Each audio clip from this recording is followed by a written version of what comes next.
how to turn off express transit mode on your iPhone in Apple Wallet. In this video, I'm going to show you how to disable Apple Wallet express transit mode, which can leave your Apple Wallet vulnerable to certain hacks that can take money out of your bank account without you even knowing it. And if this video helps you, please consider giving it a like and also subscribe to my channel because that really helps me out. So to get started, open up the settings on your iPhone. Then at the bottom, just search Wallet and select Wallet and Apple Pay.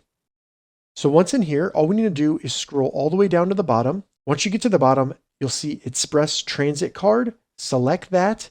Then once in here, select None, and this will turn off Express Transit. And basically what Express Transit does is it allows you to charge money to whatever payment card you have selected without having to unlock your phone or Face ID. And there have been some vulnerabilities with this where people can actually take money out of your account without you even unlocking your phone. So once you select None, you can close the settings and you have now turned off Express Transit mode. If this video helped you, give it a thumbs up and please consider subscribing to my channel.